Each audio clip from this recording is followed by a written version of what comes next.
I send you my warm greetings, and as Chancellor of the University of the Western Cape, I welcome you all to the Digital Freedom Exposition. I'm so sorry that I am unable to be with you.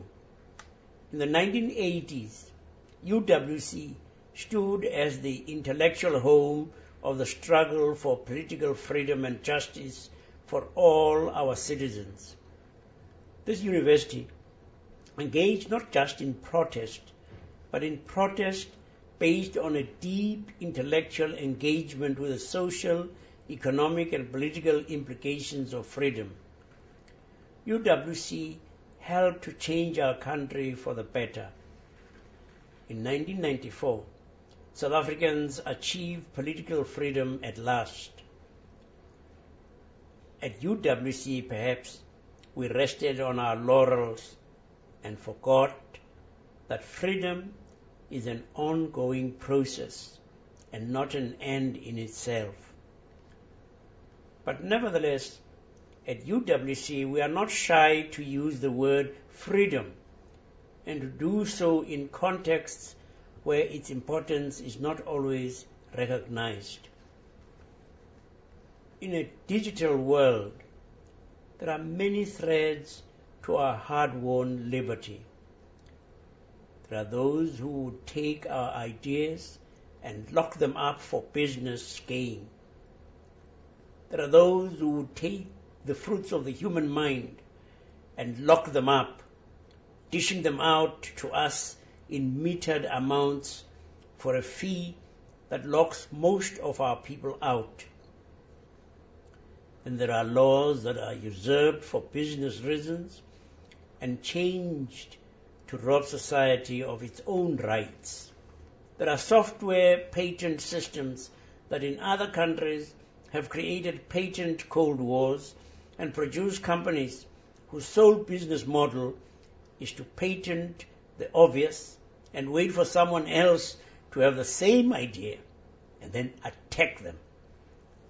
This makes it risky for the young people of South Africa to create technology businesses out of their innovations and stifles innovation that could lead to development and improvements to the quality of life of our people.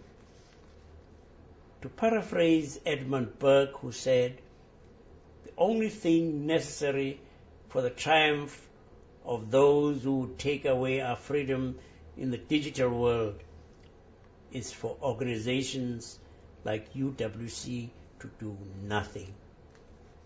But there are people, like our keynote speakers, Professor Lawrence Lessig and Jimmy Wales, who are not content to do nothing.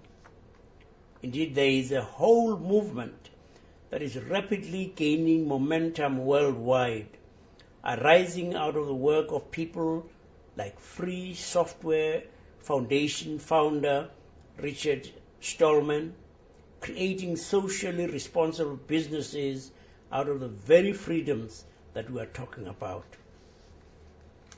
Free software and open source, free and open resources for education, new ways to create and share cultural artifacts such as music, writing, and art.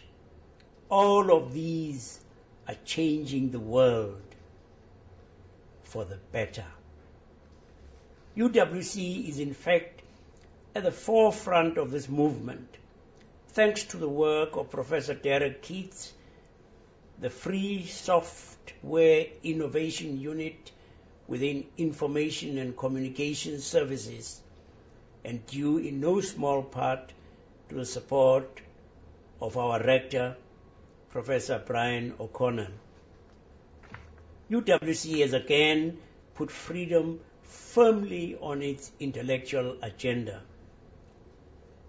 And just so you know we are serious, this video is licensed under a Creative Commons Attribution Share Alike license.